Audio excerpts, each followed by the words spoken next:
बच्चे last time हमने isothermal जिस टाइम पे चैप्टर स्टार्ट किया था, हमने टाइप ऑफ प्रोसेस समझ लिए थे, internal energy, zeroth law of thermodynamics, ये सब समझते हुए हमने 4 प्रोसेस की बात करी थी, जिसमें आइसोथर्मल, अडायाबैटिक, आइसोबैरिक, आइसोकोरिक, ये समझ लिया था।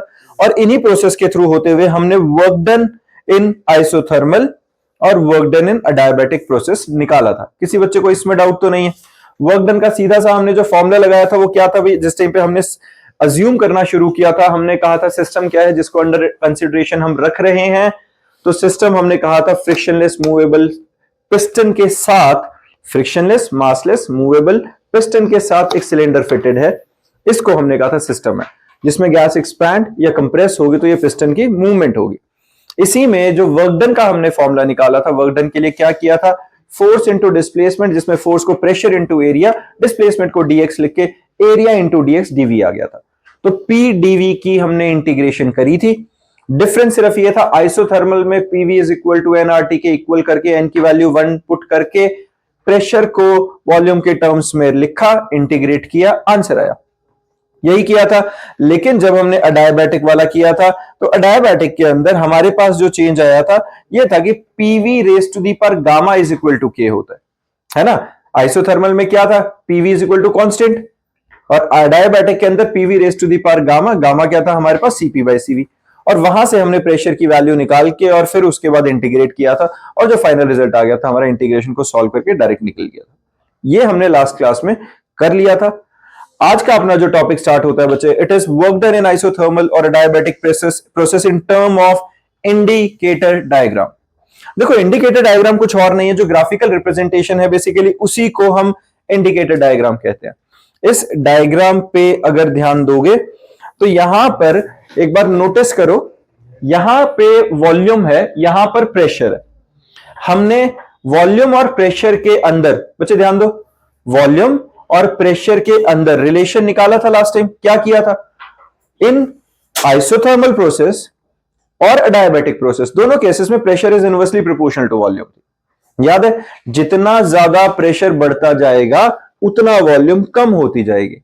यही था ना, pressure is inversely proportional to volume. और जितना प्रेशर रिड्यूस होता जाएगा उतनी वॉल्यूम एक्सपैंड करती जाएगी, बढ़ती जाएगी। प्रेशर घट रहा है तो वॉल्यूम इंक्रीज हो रही है। यही था इसमें। इनिशियली लेट अस अज्यूम जो अपना पिस्टन था वो ए पॉइंट पर था। मान लेते हैं कि ये जो पॉइंट है वो ए को रिप्रेजेंट कर रहा है। तो ए पॉइंट पर जो वॉल्यूम है वो है V1, प्रेशर जो इसके ऊपर लग रहा है वो क्या है? P1। अगर प्रेशर रिड्यूस हुआ तो वॉल्यूम इंक्रीज होती जाएगी। अगर वॉल्यूम इंक्रीज हो गई है, प्रेशर कम हो गया है, वॉल्यूम बढ़ गई है, तो यहां से प्रेशर रिड्यूस होता गया और बी पॉइंट के अकॉर्डिंगली V2 P2 कोऑर्डिनेट्स आ गए इसके। किसी बच्चे को इसमें दिक्कत है ये कैसे हो रहा है? ये समझ में आ रहा है? Pressure is inversely proportional to volume and with the decrease in pressure there is increase in volume. यही था सीधा सीधा। अब यहां पे मैंने क्या किया, देखो यहां के अकॉर्डिंगली एक लाइन ड्रॉ करी है नीचे, वो सीधा क्या है? वो V1 कोऑर्डिनेट को रिप्रेजेंट कर रही है। एक्स एक्सिस के ऊपर जो वॉल्यूम इनिशियल थी वो V1 थी, और इसी एक्स एक्सिस पर जो फाइनल वॉल्यूम आई है वो V2 आई है। वॉल्यूम में इंक्रीज आया, प्रेशर में डिक्रीज आया। किसी को दिक्कत? ये बात ठीक है। अब मैं अगर वर्क डन निकालना चाहता हूं तो वर्क डन का फॉर्मूला जो हमने अभी अभी भी डिस्कस किया, वर्क डन क्या है? Pressure into change in volume. होता है कि नहीं? यहां पर एक कंसेप्ट लगता है जो कि हमने पहले वर्क डन के अंदर भी, पिछले चैप्टर्स के अंदर भी एक दो जगह पे लगाया हुआ है, लेकिन अगर फिर जीरो से फिर से समझें तो ये एरिया अंडर द कर्व को समझाता है बच्चे। ये इंटीग्रेशन का एक टॉपिक होता है, एरिया अंडर द ग्राफ या एरिया अंडर द कर्व। जो टोटल एरिया होगा, अब देखो एरिया के लिए अगर इसको समझना है तो मेरे साथ साथ में ग्राफ ड्रॉ करेंगे और उसके साथ रिलेट करना बच्चा। अपने पास ये एक ग्राफ है जिसमें इस साइड में वॉल्यूम और y एक्सिस के अलोंग प्रेशर था। जब हमने इसका ग्राफ प्लॉट किया बच्चे तो अपने पास यहां से वो ऐसे करके वैल्यू आ गई है। ए पॉइंट जिसके ऊपर P1 और V1 था, बी पॉइंट जिसके ऊपर P2 और V2 था। ऐसे ही रहेगा, सॉरी, V1 P1 और V2 P2। क्लियर है ये? है ना? अब यहां से अगर मैंने ड्रॉ किया तो ये इनिशियल वॉल्यूम आ गई है V1 और फाइनल वॉल्यूम मान लेते हैं, यहां B था हमारा, तो फाइनल वॉल्यूम आ गई है V2। अब देखो टोटल चेंज ओवरऑल इतना आया है ना। अगर मैं कहीं बीच में बहुत स्मॉल चेंज इन वॉल्यूम के रिस्पेक्ट में, ये प्रेशर आ गया और ये जो छोटा सा चेंज आया है इसको मैं dV लिख लूं, किसी को दिक्कत है ना। स्मॉल चेंज इन वॉल्यूम है तो ये जो छोटा सा चेंज है इसको मैंने dV नाम रख लिया और P हमारा प्रेशर है, किसी को दिक्कत।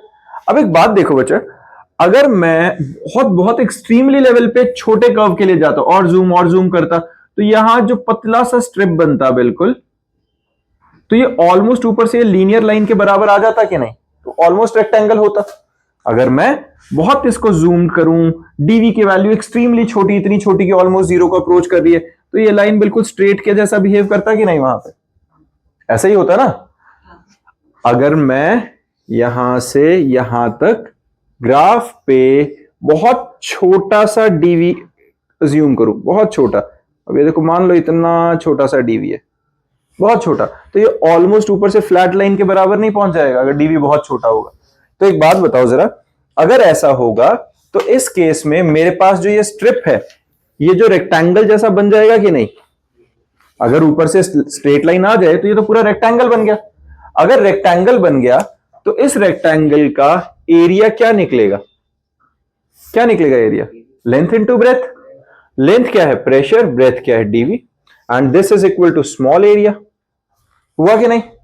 बट याद करो ये तो हमारा वर्क डन का फॉर्मूला था, प्रेशर इनटू वॉल्यूम था कि नहीं। Pressure into small change in volume is क्या था बेसिकली, वर्क डन। तो यही जो वर्क डन है it is equal to small amount of work done is equal to area under the strip. इसका नाम रख लेते हैं कि कुछ भी ए बी सी डी। हुआ कि नहीं, है ना, area of A B C D. ये स्मॉल वर्क डन आ गया। अगर मुझे अब टोटल वर्क डन करना है तो मैं टोटल वर्क डन के लिए area under the A B C D को मैं अगर V1 से V2 तक इंटीग्रेट कर दूं तो टोटल वर्क डन आ जाना चाहिए, आना चाहिए कि नहीं। जो छोटा एरिया आया है उसको अगर मैं टोटल लिमिट्स के बीच में इंटीग्रेट कर दूं तो मेरे पास टोटल वर्क डन आ जाना चाहिए। और अगर मैं टोटल वर्क डन निकालना चाहता हूं, मान लो इसका capital A, capital B, capital C और कैपिटल डी है ये, तो इस ट्रिप का टोटल एरिया V1 से V2 के बीच में पूरा ये एरिया अंडर द कर्व आ जाएगा कि नहीं। समझ में आई बात। अगर हम इस स्मॉल एरिया को इंटीग्रेट करेंगे तो ये स्मॉल एरिया पूरा इंटीग्रेट होकर पूरा एरिया अंडर द कर्व को कवर नहीं कर लेगा V1 से V2 के लिमिट्स के बीच में। समझ में आई ये बात। तो ये हमारे पास जो आएगा it is equal to area under the curve A B C D A. समझ में आई है। तो ये टोटल वर्क डन पूरा जो हमारे इस कर्व के अंडर एरिया आता है वो टोटल वर्क डन की वैल्यू को डिस्क्राइब करता है। इसको हम क्या कहते हैं बच्चा, इंडिकेटर डायग्राम। ये बात समझ में आई है, फिर बताता हूं।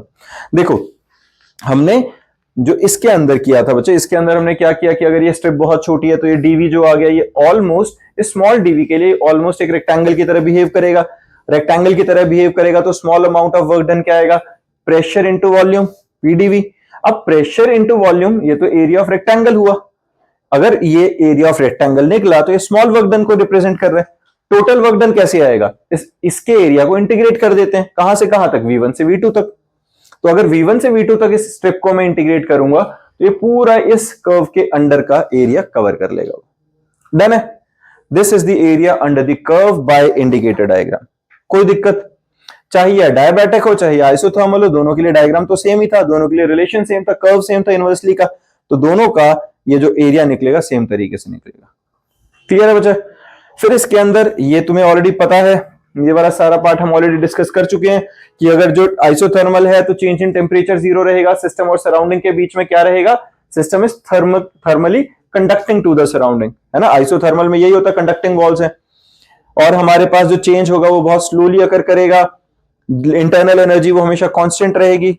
ये पता है, अगर आइसोथर्मल है, टेम्परेचर कांस्टेंट है सिस्टम का, तो टेम्परेचर कांस्टेंट है, इसका मतलब उसके इंटरनल एनर्जी में किसी तरह का कोई चेंज नहीं आएगा, है ना। और इंटरनल एनर्जी में चेंज नहीं आ रहा है, स्पेसिफिक हीट बिकम्स इनफाइनाइट। क्योंकि टेम्परेचर चेंज हो ही नहीं सकता। स्पेसिफिक हीट क्या थी? It is the amount of energy required to raise the temperature. अब टेम्परेचर बढ़ेगा ही नहीं, आइसोथर्मल है, जितनी भी हीट देते रहो वो सारी वर्क डन में यूज होनी चाहिए, तो स्पेसिफिक हीट इनफाइनाइट हो गई है। Equation of isothermal PV is equal to constant, और हमने स्लोप जो निकाला था dP by dV it is equal to minus P by V. ये क्लियर है? और coefficient of thermal isothermal elasticity is given by P. EI को हम पी के इक्वल रखते हैं, प्रेशर के बराबर। हीट कंटेंट जो हमारे पास डायबेटिक के केस में क्या रहेगा? डेल्टा क्यू जीरो रहेगा। सिस्टम थर्मली इंसुलेटेड है, सिस्टम और सराउंडिंग। अपने को पता है अगर हमें टेम्परेचर वहां पर हीट एक्सचेंज जीरो करना है, टेम्परेचर में वेरिएशन आती रहे कोई बात नहीं, लेकिन सिस्टम और सराउंडिंग के बीच में हीट एक्सचेंज नहीं होनी चाहिए। अगर हीट एक्सचेंज नहीं होनी चाहिए तो इंसुलेटिंग वॉल्स होनी चाहिए प्रॉपर। फिर हमने क्या किया था? चेंज जो होगा वो बिल्कुल इंस्टेंट होगा। डायबिटिक के अंदर हमेशा जो चेंज रहेगा वो बिल्कुल इंस्टेंट होगा। जैसे कोई भी एग्जांपल है, कोई भी लगा लो, हमारी गाड़ी का कोई टायर फट रहा है, कोई कुछ एकदम से ब्लास्ट हो रहा है, इंस्टेंट कुछ हो रहा है, वो हमेशा डायबिटिक प्रोसेस रहेगा। और जो स्लो प्रोसेस है, धीरे धीरे कुछ हो रहा है, वो आइसोथर्मल रहने वाला। फिर इंटरनल एनर्जी इसके अंदर कांस्टेंट नहीं रहेगी, क्योंकि डायबिटिक चेंज में हीट एक्सचेंज जीरो है, पर चेंज इन टेम्परेचर तो पॉसिबल था वहां पर। तो टेम्परेचर में चेंज आएगा तो ओवरऑल इंटरनल एनर्जी में चेंज आएगा। फिर हमने कहा स्पेसिफिक हीट क्या रहेगी? जीरो, है ना? स्पेसिफिक हीट क्या रहती है इसके अंदर? जीरो रहेगी हमारे पास, क्योंकि amount of heat energy supply कर ही नहीं सकते हम डायबिटिक के अंदर। तो अब amount of heat energy required to increase the temperature वाला पार्ट ही खत्म हो गया, तो specific heat zero. Equation of adiabatic PV raise to the power gamma constant था, और स्लोप क्या था? DP by dV is equal to minus gamma into P by V. ये हमने लास्ट टाइम कर लिया था सारा कुछ। और coefficient of adiabatic elasticity E is equal to gamma times P. Done है ये। फिर आता है बच्चे आइसोकोरिक प्रोसेस। अब देखो आइसोकोरिक क्या होता है? आइसोकोरिक होता है जिसमें वॉल्यूम कांस्टेंट है। अब देखो जितना मर्जी कुछ चेंज लाते रहो, जितना मर्जी हम कोई चेंज लाते रहे प्रेशर और वॉल्यूम में, जितना मर्जी प्रेशर बढ़ाओ, आइसोकोरिक है इसका मतलब क्या हुआ? ये भाई फिक्स कर दिया है मैंने, अब ये मूव नहीं करेगा। अगर ये मूव नहीं करेगा, जितना मर्जी प्रेशर बढ़ाओ घटाओ, ये तो फिक्स है, तो क्या वॉल्यूम में चेंज आएगा? नहीं आएगा। तो वॉल्यूम हर बार जितना मर्जी प्रेशर को चेंज करो वो कांस्टेंट रहेगी। तो ये जो ग्राफ है प्रेशर और वॉल्यूम में, वॉल्यूम कांस्टेंट को कौन से किस प्रोसेस के लिए रिप्रेजेंट किया जा रहा है यहाँ पे? आइसोकोरिक के लिए। क्लियर है बच्चा?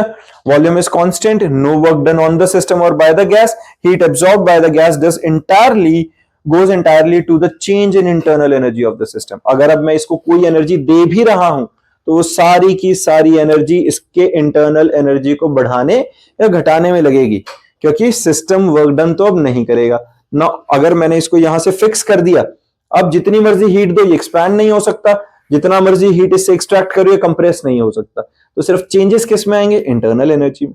टेम्परेचर बढ़ घट सकता है, टेम्परेचर में चेंज आएगा, दैट मींस इंटरनल एनर्जी में चेंज आएगा, लेकिन वर्क डन हमेशा आइसोकोरिक में क्या रहेगा?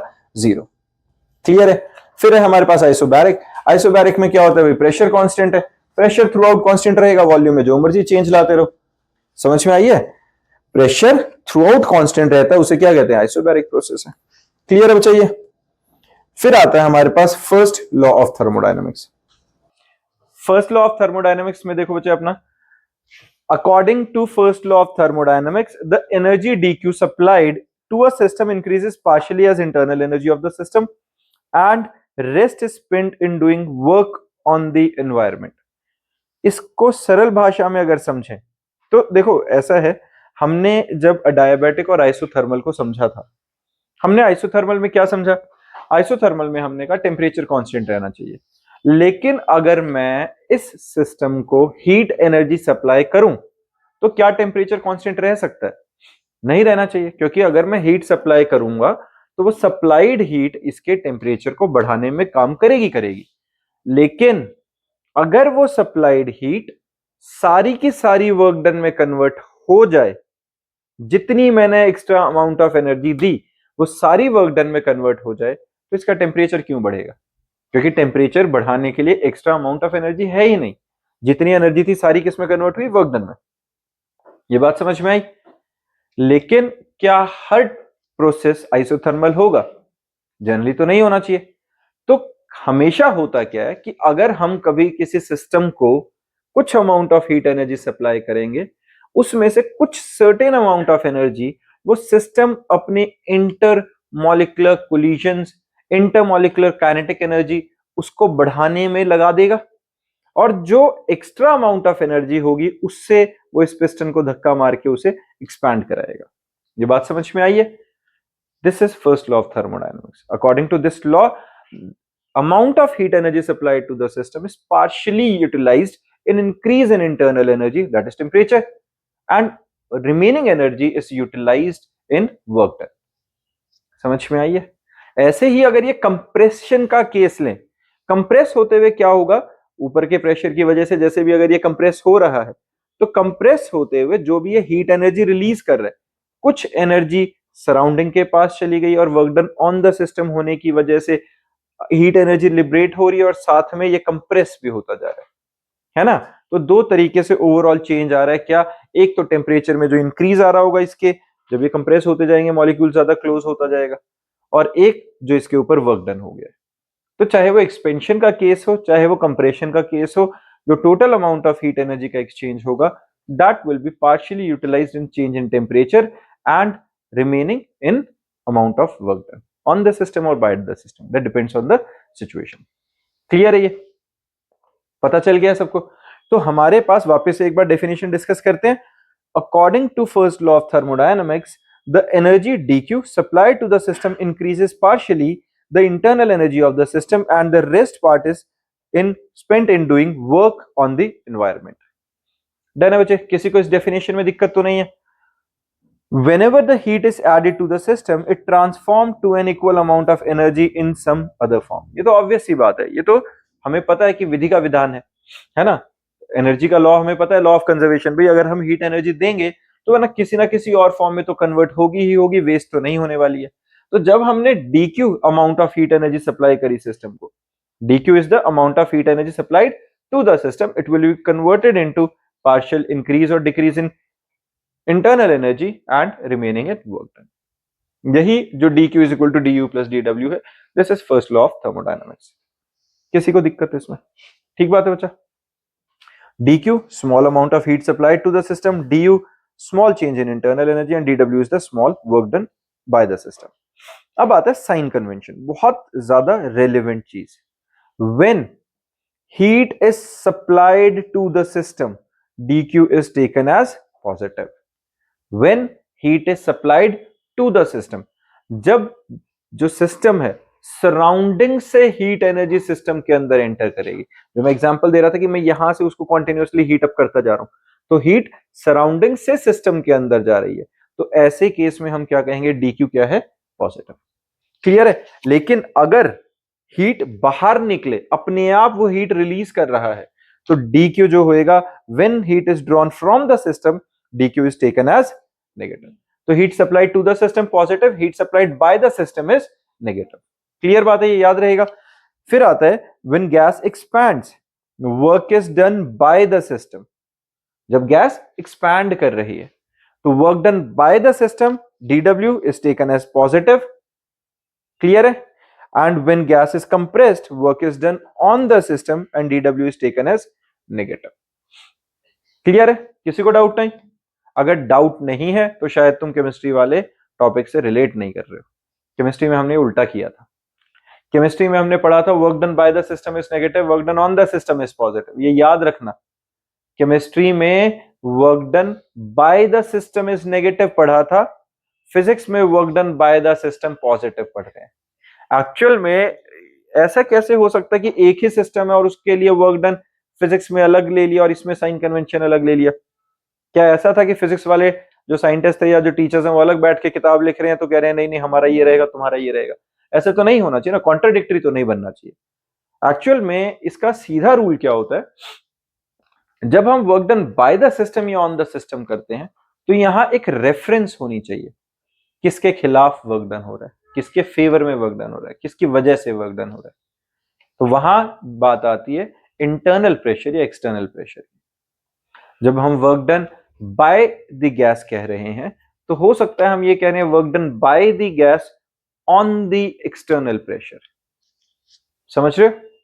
अगर गैस यहां से ये पिस्टन ऊपर आ रहा है तो this is work done by the system on the external pressure, या मैं ये कह सकता हूं this is work done by the internal pressure against the external और बाय द इंटरनल, दोनों अलग अलग डायरेक्शंस दे रहे हैं कि नहीं? बात समझ रहे हो मैं क्या बोल रहा हूं? मैं यहां पर एक चीज को धक्का मार रहा हूं, तो मैंने धक्का मारा उस डायरेक्शन में, उस चीज पर धक्का कहां लग रहा है? मेरे थ्रू, उसके अगेंस्ट। रेफरेंस पॉइंट बदलते ही वर्क डन की डायरेक्शन पलट जाएगी कि नहीं? ये बात समझ में आई है? ठीक, बहुत ज्यादा डिटेल में अगर नहीं जाना तो सीधा याद रखेंगे भाई क्या, केमिस्ट्री में work done by the system negative, physics में work done by the system positive. हाँ, ये मैं पहले भी, मैंने केमिस्ट्री के टाइम पे भी जब थर्मो किया था तब भी समझा था। चलो सही है, ठीक है, ठीक है। अच्छा बात समझो, ये क्लियर है बच्चा? तो वर्क डन, ये लॉजिक समझ में आएगा। Work done by the system is positive, work done on the system is negative. When the temperature of the gas increases, the internal energy increases। ये ऑब्वियस सी बात है, क्योंकि देखो इंटरनल एनर्जी सारा ही लेखा जोखा टेम्परेचर से है। जितना टेम्परेचर बढ़ेगा इतनी इंटरमॉलिक्यूलर मोशन जो है, जितनी उनकी काइनेटिक एनर्जी है वो बढ़ेगी, रैंडमनेस बढ़ेगी, हम कहेंगे इंटरनल एनर्जी इंक्रीज कर गई है। और du is taken as positive. du क्या है? चेंज इन इंटरनल एनर्जी, वो पॉजिटिव हो जाएगी। And when temperature of the gas decreases, its internal energy decreases and du is taken as negative। सीधा, ये तो सिंपल बात है। du का सीधा सीधा साइन हमारे पास क्या हुआ? Final minus initial. तो अगर du मतलब ओवरऑल इंटरनल एनर्जी डिक्रीज हो रही है तो चेंज क्या हुआ? Final minus initial is negative, है ना? और अगर इंटरनल एनर्जी इंक्रीज हो रही है तो फाइनल इंटरनल एनर्जी की वैल्यू ज्यादा है, इनिशियल की कम थी, final minus initial is positive. Sorted है बच्चा, सीधी सी चीज है ये तो। अब आता है आइसोथर्मल प्रोसेस। आइसोथर्मल प्रोसेस ने क्या कहा था? आइसोथर्मल प्रोसेस ने कहा भाई टेम्परेचर में कोई चेंज आना ही नहीं चाहिए। मैं बाहर से जितना मर्जी सिस्टम के ऊपर हीट एनर्जी सप्लाई करता रहूं, इसके टेम्परेचर में चेंज नहीं आना चाहिए। अगर टेम्परेचर में चेंज नहीं आना चाहिए तो इंटरनल एनर्जी में क्या चेंज होना चाहिए? कुछ भी नहीं, है ना? अगर हम आइसोथर्मल की बात कर रहे हैं तो du की वैल्यू 0 होनी चाहिए कि नहीं? होना चाहिए, क्योंकि टेम्परेचर कांस्टेंट है तो चेंज इन इंटरनल एनर्जी होनी नहीं चाहिए। फर्स्ट लॉ ऑफ थर्मोडायनामिक्स के accordingly dq is equal to du plus dw होता है। अगर du 0 है तो entire amount of heat energy is converted into work done. कोई दिक्कत है ना? ये होना चाहिए कि नहीं? अगर मैंने इसे हीट एनर्जी सप्लाई करी, अगर मैंने हीट सप्लाई करी तो मैंने क्या बोला? टेम्परेचर में चेंज नहीं आना चाहिए। मैंने इसको 1 जूल दी, 2 जूल दी, 10 जूल दी, जितनी भी अमाउंट ऑफ हीट एनर्जी दी वो सारी की सारी वर्क डन में कन्वर्ट होती जा रही है। तो सिस्टम की इंटरनल एनर्जी तो चेंज हुई ही नहीं, जितना टेम्परेचर पहले था उतना ही अब है। तो ओवरऑल हीट देने की वजह से गैस एक्सपैंड हुआ, गैस एक्सपेंशन हुई, गैस एक्सपेंशन होने की वजह से work done by the system हुआ कि नहीं? मैंने एनर्जी दी and the entire amount of energy is converted into work done. So work done by the system हुआ, work done by the system is positive. ये बात समझ में आई है? क्लियर है? For isothermal process du is 0 and dq is equal to dw। किसी को परेशानी बच्चा इसमें? देखो हमने क्या किया बच्चा, अगर आइसोथर्मल है तो चेंज इन टेम्परेचर नहीं होगा, तो चेंज इन इंटरनल एनर्जी 0, बस वैल्यू डाल दी, dq is equal to du आ गया, dw आ गया। ठीक है, पक्का ना? चलो अब है अडायबैटिक प्रोसेस। देखो अडायबैटिक प्रोसेस क्या होता है बच्चा? अडायबैटिक प्रोसेस के अंदर हमारे पास इसी इक्वेशन में अगर अडायबैटिक है तो dq की वैल्यू क्या होना चाहिए? 0, क्योंकि हम हीट सप्लाई तो कर ही नहीं सकते सिस्टम सराउंडिंग के बीच में कुछ भी। तो चेंज इन हीट अगर 0 है तो du plus dw is equal to 0 और dw is equal to minus du। या लिख सकता हूं, या du is equal to minus dw। अब इसका मतलब क्या हुआ? अगर मैं हीट सप्लाई नहीं कर रहा हूं, किसी तरह की कोई एनर्जी नहीं है, पर फिर भी मैं बोल रहा हूं भाई गैस को एक्सपैंड होना पड़े, अगर गैस एक्सपैंड होगी तो कहां से एनर्जी लाएगी? सिस्टम के अंदर जो काइनेटिक एनर्जी थी उसी को तो यूटिलाइज करेगी। अब वो अगर एनर्जी यूटिलाइज हो गई है तो इसके टेम्परेचर को मेंटेन करने के लिए जो एनर्जी थी वो कम पड़ गई, तो इसका टेम्परेचर गिर गया कि नहीं? अगर work done by the system है, दैट मींस dw पॉजिटिव है, तो change in internal energy negative होनी चाहिए कि नहीं? क्योंकि इंटरनल एनर्जी गिर गई है, टेम्परेचर लोअर डाउन हो गया। लॉजिक समझ रहे हो? कनेक्ट कर रहे हो इस चीज को कि अगर सिस्टम को, इस सिस्टम की हम बात कर रहे हैं, इसके अंदर कुछ सर्टेन अमाउंट ऑफ एनर्जी थी जिसकी वजह से टेम्परेचर मेंटेन था, लेकिन उसी एनर्जी ने वर्क डन में पार्टिसिपेशन कर लिया। अब वर्क डन में अगर पार्टिसिपेशन हो गई है तो इसके अंदर टेम्परेचर कम हो जाएगा, क्योंकि टेम्परेचर वाली एनर्जी तो वर्क डन में शिफ्ट हो गई, तो फाइनल टेम्परेचर कम होगा, इनिशियल टेम्परेचर ज्यादा था। चेंज इन टेम्परेचर या change in internal energy, final minus initial, final come initial ज्यादा, डीयू नेगेटिव हुआ कि नहीं? अगर work done by the system हुआ है डायबेटिक में तो change in internal energy negative होगी। क्लियर है? और अगर work done on the system हो जाए, अब मैं क्या बात कर रहा हूं, work done on the system. On the system का मतलब क्या हुआ, ऊपर से प्रेशर लग के अब गैसेस कंप्रेस हो रही है, तो work done on the system is negative. On the system negative है, हीट एनर्जी कहीं बाहर जा नहीं सकती, तो जो वर्क डन सिस्टम पे हो रहा है उसकी वजह से गैस कंप्रेस होके इंटरमॉलिक्यूलर कोलिजन्स बढ़ जाएंगे, अंदर अंदर काइनेटिक एनर्जी बढ़ेगी, टेम्परेचर बढ़ जाएगा। तो work done on the system is negative, लेकिन डीयू क्या बन गया, पॉजिटिव। समझ में आ रही है? तो ये साइन कन्वेंशंस की जस्टिफिकेशन क्लियर है। फिर हमारे पास आता है, देखो अब इसी में यही है, when no heat is exchange between the system and surrounding, dq zero रहेगा, and when gas expands adiabatically dw is positive, therefore du must be negative, that is internal energy of the system would decrease and the gas will be cooled। ठीक है? अगर कभी भी diabetic process में gas expand करेगी तो हमेशा अंदर का टेम्परेचर कम हो जाएगा, गिर जाएगा, ठंडी हो जाएगी गैस। डन? ठीक है। फिर इसके बाद आता है हमारे पास आइसोबैरिक प्रोसेस। अब आइसोबैरिक प्रोसेस क्या रहेगा? आइसोबैरिक प्रोसेस होता है, in an isobaric process pressure is kept constant. Isobaric में क्या होता है, प्रेशर कांस्टेंट रहता है। अगर प्रेशर कांस्टेंट है, for example when the liquid boils its pressure and temperature remains constant till the whole of the liquid is converted into vapours. हमने क्या बात करी है, अगर लिक्विड को बॉयल करते हैं, अब इसमें ध्यान देना, बॉयल करने का मतलब ये नहीं है कि मैं बिल्कुल ठंडे से पहले गर्म कर रहा हूं और फिर बॉयल, वो बॉइलिंग टेम्परेचर पे है, बस मैं कॉन्टिन्यूसली अब हीट देता जा रहा हूं, तो जितनी भी हीट आ रही है वो सारी की सारी क्या कन्वर्ट होती जा रही है, वो गैस में कन्वर्ट होती जा रही है ना? तो लेटेंट हीट ऑफ वेपराइजेशन वाला कंसेप्ट लग गया। तो इस केस के अंदर जो प्रेशर रहेगा और जो टेम्परेचर रहेगा वो कांस्टेंट रहेगा, क्योंकि जिस टेम्परेचर पर बॉयल होकर वो वेपर्स में कन्वर्ट होना था उस टेम्परेचर तक हमने पहुंचा दिया। तो अब लेटेंट हीट ऑफ वेपराइजेशन लगेगी, जितनी हीट दी सारी एनर्जी ली, एब्जॉर्ब करी और वेपर्स में कन्वर्ट, जितनी हीट सप्लाई हुई सारी वेपर्स में कन्वर्ट। समझ में आई ये बात? तो प्रेशर भी कांस्टेंट रहा और टेम्परेचर भी कांस्टेंट रहा। This is isobaric process. अगर इसके अंदर आइसोबैरिक में Vi मान लेते हैं हम, initial volume of the liquid, Vf is final volume of the vapours, P आ गया बच्चे constant pressure at which liquid converts into vapour pressure into vapours, dW is equal to work done PdV, dV क्या है, change in volume, final minus initial, mass m of liquid, L latent heat of vaporisation of liquid, the heat supplied for converting entire liquid into vapours, है ना? तो heat supplied कितना आएगा, m into L. किसी को इस formula में दिक्कत है?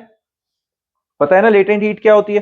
Latent heat of vaporisation, the amount of heat energy required to convert liquid into vapours. अब उसको गिवन मास से अगर मैं मल्टीप्लाई कर दूंगा तो total amount of heat energy आएगी जिससे कि वो लिक्विड वेपर्स में कन्वर्ट हो जाएगा। अब dq क्या होता है, du प्लस dw, ये क्या था, फर्स्ट लॉ ऑफ थर्मोडायनामिक्स। तो dq is equal to du plus dw, du is equal to dq minus dw लिख सकता हूं मैं, और dq की वैल्यू क्या है, ml, और dw क्या है, p into change in volume. Done है? This change in internal energy of the liquid on vaporization. This is the change in internal energy when liquid get vaporized. Clear है बच्चा? Done है? फिर हमारे पास आता है बच्चा साइक्लिक प्रोसेस, जिसमें du जीरो होना चाहिए। साइक्लिक प्रोसेस क्या होता है? साइक्लिक प्रोसेस होता है बच्चा, गैस एक्सपैंड करे और वापस कंप्रेस हो जाए, इसी को कहते हैं साइक्लिक प्रोसेस। तो अगर एक प्रोसेस साइक्लिक है तो मतलब गैस पहले एक्सपैंड करेगी फिर कंप्रेस होगी तो वापस उसी जगह पे घूम के सब कुछ आ गया। अगर सेम उसी जगह पे सब कुछ आ गया है तो चेंज इन इंटरनल एनर्जी तो कुछ हुई नहीं, पहले थी, घटी, बढ़ी, जो भी हुआ, लेकिन फाइनली अल्टीमेटली उसी पॉइंट पे पहुंच गई। तो नेट du क्या हो गया हमारा, जीरो हुआ। तो dq must be equals to dw, है ना? Change in internal energy must be equals to zero and the total amount of heat exchange must be exactly equals to work done. हाँ, same रहेगा। ठीक है? Clear है बच्चा? फिर यहां एक टर्म आता है बच्चा, मेल्टिंग प्रोसेस। मेल्टिंग क्या होता है, when a solid melts into liquids its internal energy increases. जब भी सॉलिड मेल्ट करेगा तो इंटरनल एनर्जी में क्या आ जाएगा, इंक्रीज आ जाएगा. m mass of the solid, l latent heat of the solid, dq is the heat absorbed during melting process, dq is equal to ml. and when a substance melts the change in its volume is very small, तो उसको approx zero ले लेते हैं, है ना. अगर कोई substance melt भी करता है तो उससे कोई वॉल्यूम में तो चेंज नहीं आना चाहिए. किसी भी मेटल को मेल्ट डाउन करेंगे हम कहेंगे वॉल्यूम सेम रहेगी, किसी शेप में हो जाए चाहे फिर वो. तो dw is equal to pdv, वो जीरो रहेगा. तो dq is equal to du plus dw zero है तो ml is equal to du के हमारे पास इक्वल आ गया. क्लियर है बच्चा, ml is equal to du. फिर आता है बॉइलिंग प्रोसेस. भाई बॉइलिंग प्रोसेस क्या है, m is the mass of the liquid at its boiling point, v volume of liquid, p constant pressure at which boiling process occurs, v2 volume of some liquid in vapor phase at same liquid at in vapor phase at same pressure, l है latent heat of vaporization. तो dw क्या होता है बच्चा, pdv, that is pv2 minus v1. Same लगा रहे हैं बिल्कुल जैसा हमने वेपराइजेशन में किया था. dq ml के equal, du is equal to dq minus dw, du is equal to mn minus pv2 minus v1. तो सेम है बिल्कुल कि नहीं, जैसा हमने ऑलरेडी वेपराइजेशन में किया था सेम वही बॉइलिंग के अंदर है. कहानी तो सेम ही है, बॉइलिंग में भी यही हो रहा था कि लिक्विड क्या हो रहा था, वेपर्स में कन्वर्ट हो रहा था. ठीक है बच्चा, किसी को परेशानी इसमें. अब आता है फ्री एक्सपेंशन. फ्री एक्सपेंशन क्या होता है बच्चे हमारे पास, फ्री एक्सपेंशन में है, free expansion consist of a adiabatic in which no transfer of heat occurs and dw is zero. क्या है फ्री एक्सपेंशन, बेसिकली जिसके अंदर एक अडायबैटिक चेंज है जिसमें ट्रांसफर ऑफ हीट क्या होनी चाहिए हमारे पास, in which no transfer of heat occurs, और नेट चेंज इन मतलब नेट वर्क डन क्या होना चाहिए, जीरो. तो उसको फ्री एक्सपेंशन कहेंगे. dq जीरो है, वर्क डन जीरो है, तो चेंज इन इंटरनल एनर्जी भी जीरो हुआ, कुछ हुआ ही नहीं. That is free expansion. Clear है बच्चे, किसी को दिक्कत. आज के लिए यहीं तक टॉपिक करते हैं, नेक्स्ट क्लास में सीपीसीवी का ये रिलेशन करेंगे. मेयर्स फॉर्मूला 100% पेपर में आएगा तुम्हारे. मेयर्स फॉर्मूला नेक्स्ट क्लास में करेंगे.